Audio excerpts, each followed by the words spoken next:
What's going on? You're listening to The Engine on YouTube. Johnny Fogel, Nick Falk, and Nick Freeman. We've got a very special guest for you guys today. Today on the show, we have former NFL kicker and legendary Penn State kicker, Brett Conway. Brett is the second all-time points leader at Penn State University, where he totaled 276 points over 4 seasons. Brett still holds the record for most consecutive extra points made at Penn State with 119 straight. Over a course of his 7-year career, he played in Green Bay, Washington, Oakland, Cleveland, and had stops at both New York football teams. Brett Conway, welcome to The Engine. How you doing, man? How's your quarantine?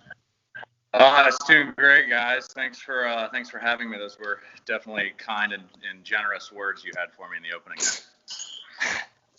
It's great to hear. Yeah, so as I'm sure you know, the NFL draft is tonight, and you were picked in the 3rd round, which is very rare for a kicker. Could you go through your NFL draft process? What was the experience like? And were you surprised to be drafted that high? Gosh, that was a long time ago.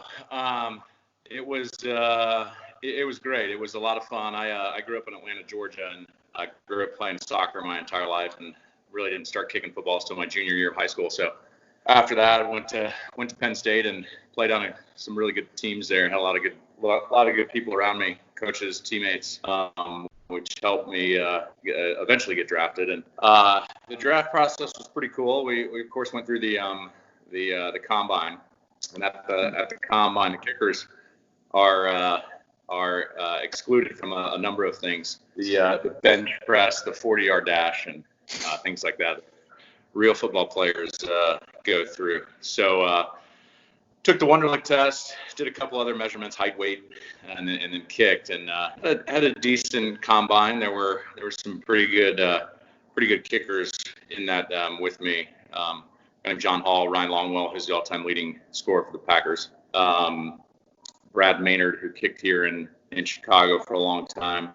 Patrick Manley was a long snapper. Pat and I are still in communication. We both grew up in Atlanta, so Pat was there as a long snapper, and I actually think his college roommate was also a punter then. But the combine passed, and the draft came, and I hired an agent out of Atlanta by the name of Jack Real, and we knew I was going to get drafted. We didn't exactly know when it was going to be. So this is let's see, guys. I think it was 1996, and cell phones were just becoming more prevalent.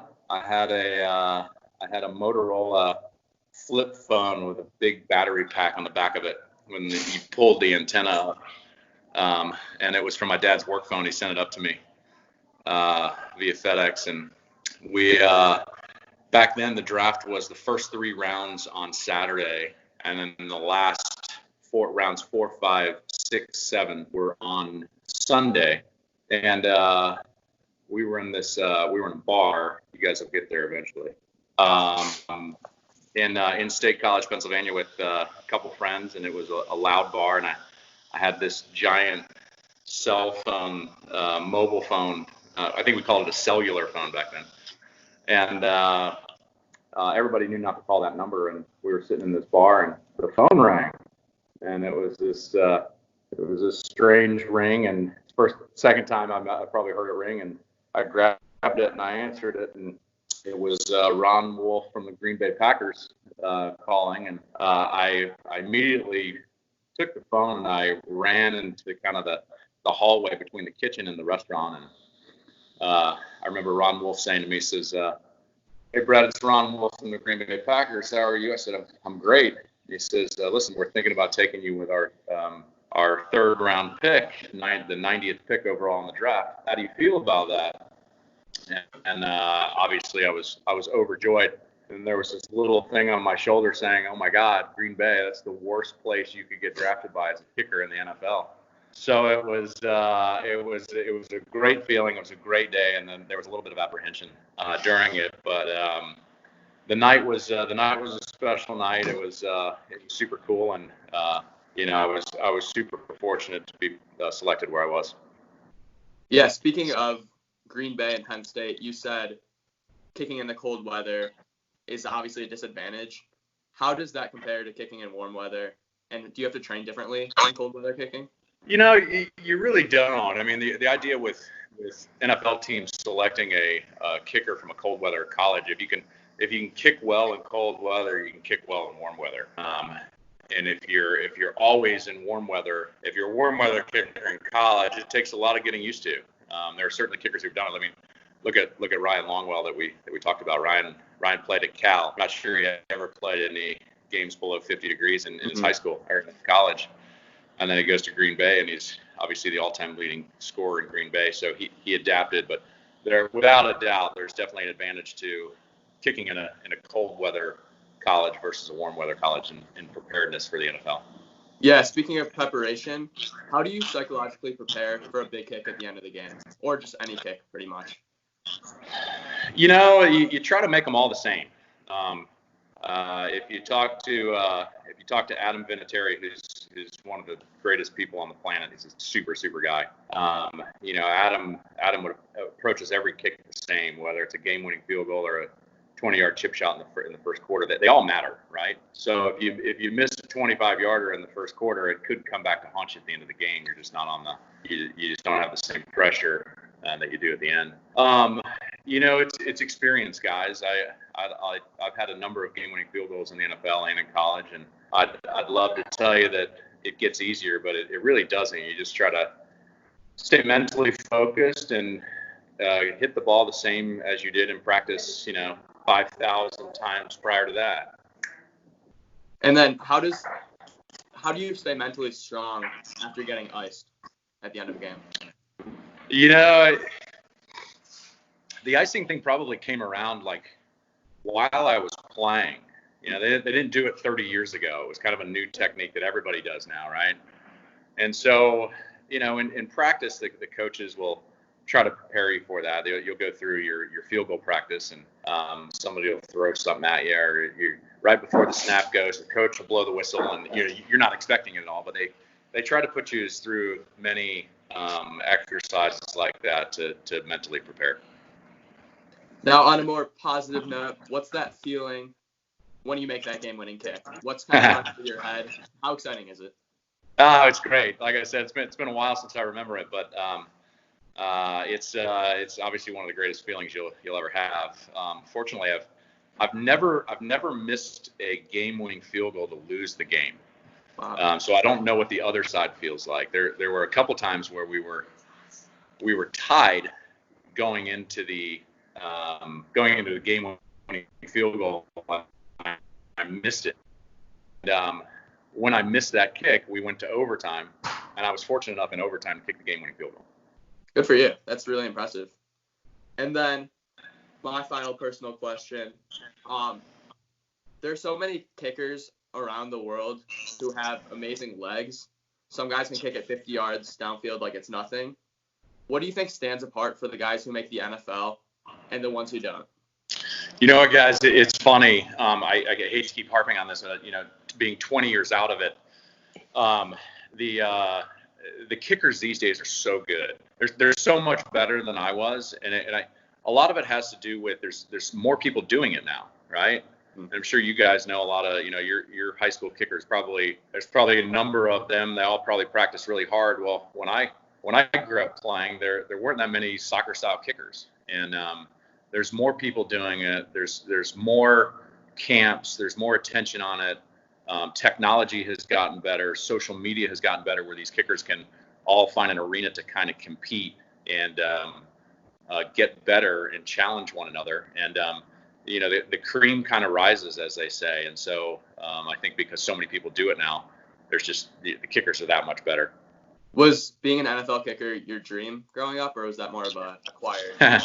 Yeah, no, I remember we grew up. My dad had season tickets to the Falcons, and we sat right behind the uprights where our season tickets were, and I grew up playing soccer, as I said, and didn't start kicking field goals until my junior year of high school. So it was certainly something that wasn't in my plans. It's kind of funny how life takes you in different directions you're not expecting. Yeah, for sure. All right. Nice to meet you, Brett. Explain the day-to-day training for an NFL kicker. Like, what muscles do you focus on? What do you do every day in the practice facility? It was we pretty much did the same thing as a lot of the other players did. Kicking is kind of a fast twitch muscle, if you will. We don't need to be able to bench press, as much as linemen do. We don't need to be able to squat as much as those guys do. I think every kicker has their own workout that they prefer, but when I said that the kickers are better than I was these days, they're also much more physically gifted. And a lot of that just has to do with evolution. So finding a workout that's good for you, it's a combination of conditioning and strength training and keeping your muscles in a pliable manner that enables that fast twitch motion to happen. Is there certain exercises you do for like your kicking leg to possibly strengthen that? There wasn't really. It was you kind of treat both legs the same. I think in kinesiology you don't want to be imbalanced, where one side of your body is stronger or dominant than the other side of your body. I think that you'll have more physical problems down the road if that were to occur. So you try to train both equally. The irony is when a field goal kicker in the NFL has kicked so many balls over their lifetime, I was a right-footed kicker, so my right side became right side dominant compared to my left side. So my quad was bigger on my right side. I had this weird calf muscle in my calf that developed over time. So that last step when you explode into the ball, you push off with your right foot. It is noticeable. Like if I was standing there, somebody would be like, "Why is your right leg bigger than your left leg?" So things like that happen naturally, but there's no specific exercise that I did that made a difference between one side or the other. Do you have any tips for aspiring high school or college kickers? Yeah, absolutely. Like I said, get out there and test social media and test all these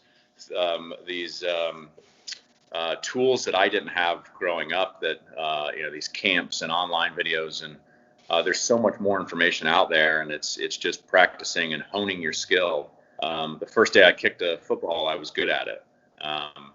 Still waiting to find that other thing in life that I do for the first time that I'm really good at it. I haven't found it yet. And then so once the leg strength is there, it's hard work. Kickers put in just as much time as everybody else does, kind of refining their skills. So a combination of strength training, conditioning, kicking the football, and then obviously when you get more experience in game, it's kind of mental preparedness. Is there any kickers you looked up to after starting kicking in your junior year of high school? I was really fortunate to play for some high school coaches in Atlanta that had previously coached a guy by the name of Kevin Butler, a guy by the name of Chris Gardocki, who also kicked here in Chicago. He was a punter here. And so those two guys, and there's a guy named Jason Elam that went to my rival high school. He was about 5 or 6 years older than me.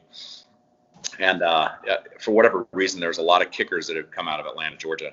And I always looked up to kind of those guys. But yeah, definitely Kevin Butler and Chris Gardocki were kind of at the forefront.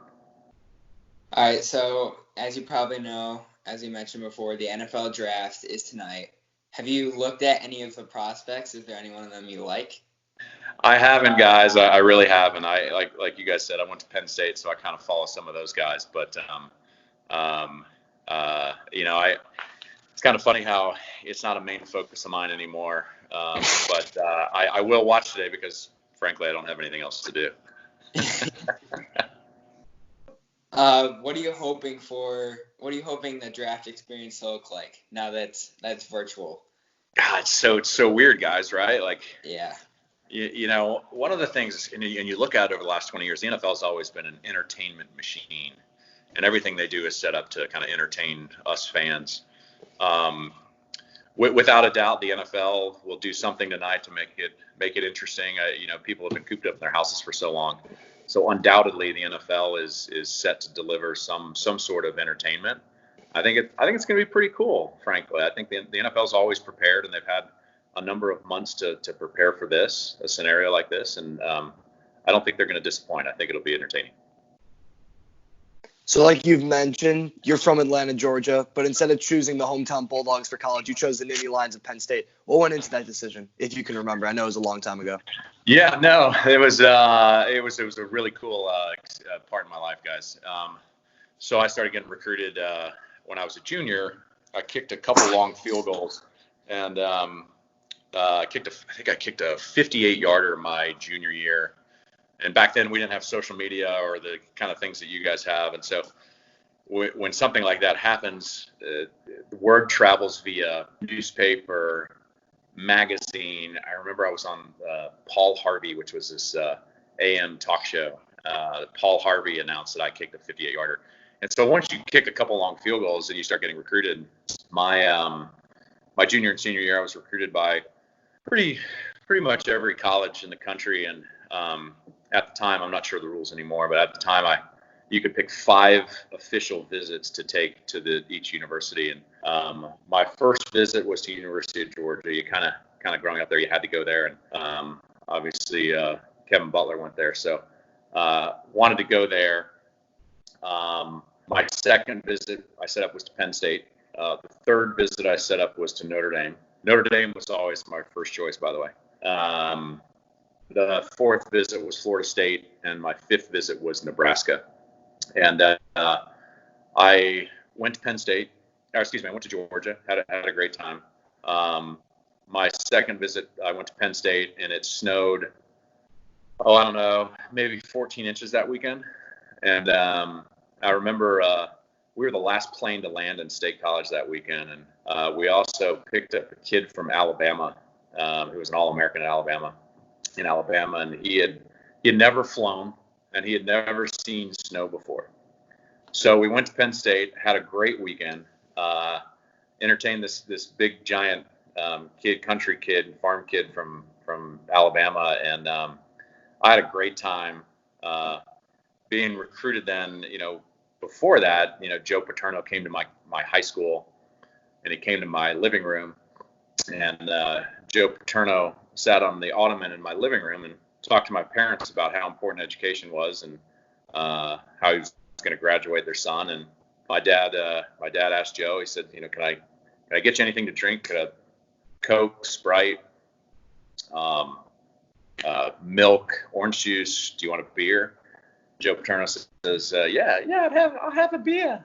And so when Joe Paterno sits in your living room with your parents and has a beer or two with your parents, that kind of locked it up. So after I went to Penn State and Joe visiting my hometown, I ended up canceling my trips to Notre Dame and Florida State and Nebraska and committed to Penn State and had 4 great years there. What's it like having the all-time winningest college football coach as your football coach for 4 years? It was great, guys. It's something that will never leave my memory. Anything that you've ever heard about the guy in terms of a leader and as a good person and as somebody, as a father figure, it's every bit of that and more.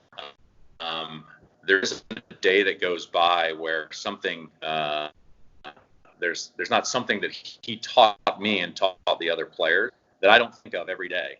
It's stuck with me that makes me a better person. So like we've talked about before, the draft is today, and last night I saw an interview where you talked about the adjustment from college to the NFL. How do you think you adjusted, and what advice do you give for a rookie coming into the league this year?